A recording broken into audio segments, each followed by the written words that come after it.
जलसंधारणाचं काम सुरू झालं तेव्हा गावाचं माळरान ओसाड होतं. पाहावं तिथे खडक आणि उजाड डोंगर. याच माळरानाला हिरवगार करण्यासाठी सरकारी योजना वापरली गेली. इथेच माथ्यापासून पायथ्यापर्यंत काम सुरू झालं. बरोबर गावातले लोक होते आणि लोकांचे श्रमही. लोकांच्या सहभागातून पाण्याची साठवणूक आणि त्याचं समान वाटप करण्यात आलं. त्यासाठी गावातल्या लोकांनीच स्वतःसाठी नियम करून घेतले. बोरवेलचं पाणी शेतीसाठी घ्यायचं नाही, तर फक्त पिण्यासाठी वापरायचं. ऊस आणि केळीसारखी जास्त पाण्याची पिकं घ्यायची नाही. फक्त जनावरांचा चारा म्हणून अर्धा एकर ऊसाला परवानगी आणता नाही. भाजीपाला आणि ठिबक आणि स्प्रिंकलरचा जास्त वापर करायचा. सगळ्यांनी मिळून पाण्यासोबत पिकाचंही नियोजन करायला सुरुवात केली. पिकांचा पॅटर्न बदलत चालला. ज्या शेतात फक्त ज्वारी बाजरी पेरली जायची तिथे आता जागा घेतली कांद्यानं. कारण 9च्या अगोदर 80 फुटापासून 120 फुटापर्यंत पाण्याची पातळी असायची एप्रिल मे महिन्यामध्ये. आणि हीच पाण्याची पातळी आज जर पाहिलं 20 फुटापासून तर ती 40 ते 50 फुटापर्यंत. हिवरे बाजारामध्ये जसा पाण्याचा खळखळाट वाढत होता तसा सरकारी योजनांचा ओघही वाढत होता. राज्य सरकारची आदर्श गाव प्रकल्प योजना सुरू झाली 95 साली. 1,34,000 आदर्श गाव योजनेचा पहिलं काम मंजूर होऊन आलं आणि झोपलेली माणसं जागी झाली. अरे एवढे पैसे आले, मग सरपंच एकटेच खातील काय?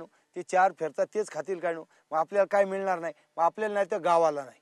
आणि यातून गडबड झाली. 1 वर्षभर आमचं काम बंद पडलं 95 साली. मग सगळं गाव उठलं. ज्यांच्या चुका होत्या त्यांना सांगितलं की हे बरोबर नाही असं, आणि त्याच्यातून सर्वांच्या लक्षात आलं. मग त्यावेळेस आम्ही निर्णय घेतला की पैसा कसा येतो आणि कसा जातो हे जर लोकांना, ग्रामस्थांना आणि शासकीय यंत्रणांना समजलं तर अडचणी कमी होतात. मग सुरू झाला पाण्याचा ताळेबंद. गावातल्या स्थानिक ज्ञानाला जोड मिळाली भूजल विकास यंत्रणेची. हिवरे बाजारमध्ये वर्षाला पाऊस किती, पाणी साठा किती, कोणत्या विहिरीला पाणी किती, पाण्याच्या गरजा किती आणि कोणत्या. 100 मिलीमीटर पाऊस पडला की पिण्याच्या पाण्याचा प्रश्न संपतो. 200 मिलीमीटर झाला की खरीप पीक मिळतं. 300 मिलीमीटर पर्यंत झाला की रब्बीचं पीक घेता येतं. आणि 300 मिलीमीटर पेक्षाही अधिक पाऊस झाला तर एप्रिल मे मध्येही 500 ते 600 एकरवर शेती करता येते. पाऊस कमी झाला की शेतीचं गणित बिघडतं आणि घरातलं बजेट सुद्धा. यावरच उपाय ठरलं वॉटर बजेट. वॉटर बजेट गावानेच ठरवलेलं. प्रत्येक वर्षी प्रत्येक हंगामासाठी पाणलोट क्षेत्राचा विचार करून केलेलं. 3 वॉटर शेड आहेत, त्यामध्ये 3 रेन गेज ठेवलेले आहेत. आणि मग त्या 3 रेन गेजची सरासरी म्हणजे पर्जन्यमान दरवेळेस मोजत असतो. मग यावर्षी आता ऑगस्ट एंडला पाऊस झाला 60 मिलीमीटर, सप्टेंबरला 187 झाला आणि ऑक्टोबरला 30 मिलीमीटर पाऊस झाला. अहमदनगरमध्ये असणाऱ्या हिवरे बाजारचं क्षेत्रफळ आहे 976.84 हेक्टर. तिथे पर्जन्यमान आहे 277 मिलीमीटर. तर गावाची लोकसंख्या आहे 1141 आणि जनावरांची संख्या आहे 1199. पाणी वेगवेगळ्या प्रकाराने साठवलं जातं. 2 पाझर तलाव, 4 सिमेंट बंधारे, 3 गावतळी, 52 माती नाला बांध, 210 सलग चर तर 7 भूमिगत बंधारे, 3035 लूज बोल्डर तर 6 कोल्हापूर बंधारे. आणि यात मुरणारं पाणी आहे 59.7 कोटी लिटर. 2008-2009चा ताळेबंद असा आहे. गावाच्या शिवारात पडलेला पाऊस आहे 277 मिलीमीटर. तर गावातलं उपलब्ध पाणी आहे 307.70 कोटी लिटर्स. गावाच्या वापरासाठी उपलब्ध पाणी आहे 191.13 कोटी लिटर्स.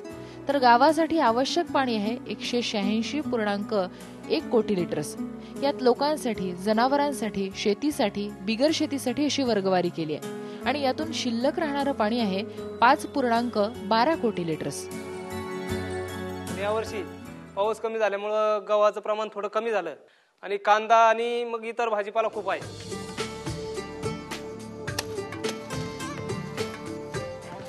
गावाच्या याच प्लॅनिंगमुळे संभाजी ठाणगेंनी आपल्या शेतीत फ्लॉवर लावला. 3 महिन्यांनी पीक आलं. 8 दिवसांचीच काढणी. संभाजीच्या वडिलांनाही कधी वाटलं नव्हतं की एवढी हिरवीगार सुबत्ता आपल्या अंगणातही नांदेल.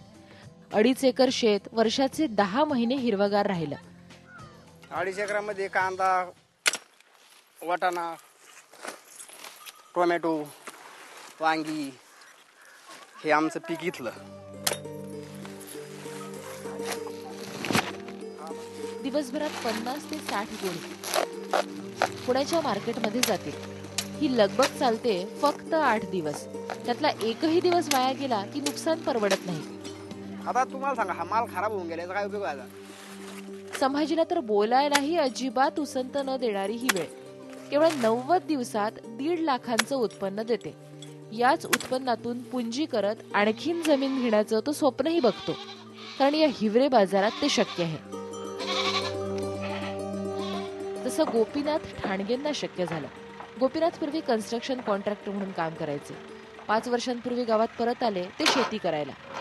शेतीनं त्यांना इतकं भरभरून दिलं की त्यांनी 2 एकरच्या जीवावर गेल्या वर्षी 9 एकर शेती घेतली.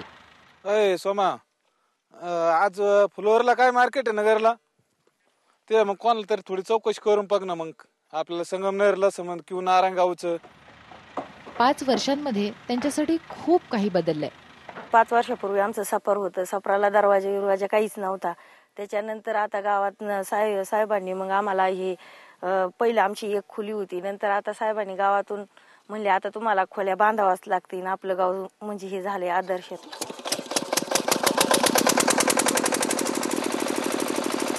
गावात ठिबक सिंचन मोठ्या प्रमाणावर आहे. मातीत पडणारा एक एक थेंब इथे संपत्तीच्या रूपानं साठून राहतो. ही संपत्ती खाजगी असली तरी ती या खेडेगावाच्या बाहेर जात नाही. आपण आपल्या गावात एक म्हणले असं नेम करू का आपली गावातली जमीन आपण फक्त गावातल्याच माणसाला विकली पाहिजे. दुसऱ्या बाहेरच्या माणसाला कुठल्याला जमीन द्यायची नाही. त्याचं एक कारण आहे का बा समज आपल्या गावातले काही गरीब आहेत, काहींना जमिनी नाही आहेत. समज आपण हे नियम नाही केला तर बाकीचे बाहेरचे लोक येऊन त्याला जास्त पैसे देऊन जमीन घेते. भूमिहीनांना जमीन देण्यासाठी प्राधान्य देण्यात आलं. आता जमीन म्हणलं पाहिजे, पण आपलं कष्टाचं आपल्याला असं वाटतं कष्टाची झाली पाहिजे. काशीनाथ खरवस भूमिहीन आहेत. 3 वर्षांपासून शेळ्या पाळतात आणि महिन्याला मिळतात 2000 रुपये. तरीही गावातल्या जमिनीवर ते खुश आहेत. शेळ्यांना कुठे बी जमिनीतून वावरातून खायला बियायला आपलं काही बी समजा डोंगर चाराबंदी असली तरी शेतातून खायला आणता येतं ना. चराईची ही मुभा फक्त शेळ्यांना. पण गावात गाई गुरं कुठेही चरताना दिसणार नाहीत. शेतात नाहीत की माळरानावर नाहीत. इथे शेताला कुंपण नाही, त्यामुळे गाई गुरं येतील आणि पिकं खातील याची भीती शेतकऱ्यांना वाटत नाही. कारण गावात चराई बंदी आहे. त्यामुळे शेतकऱ्यांचं नुकसान तर होत नाहीच, उलट फायदा होतो. त्यांना गाई गुरं बांधावी लागतात. आपल्या असं ना शेतात तिथंच चारायचे, डोंगरात न्यायचे नाही. विळे लावतात आणि मग त्याचा चारा कापून आणायचा. 100 रुपयाला एक विळा लावला ना, आपलं नाही येईन तेवढं वजन आणायचं कापून. आता 100% घरांमध्ये गोबर गॅसचा वापर सुरू होतोय. काय सबसिडी आम्हाला 10,000 रुपये. लाईट वाचली आता ही. घरात जरी लाईट नसली तर ती गॅस बत्ती चालते त्याच्यावर आणि स्वयंपाक बी होतो सर.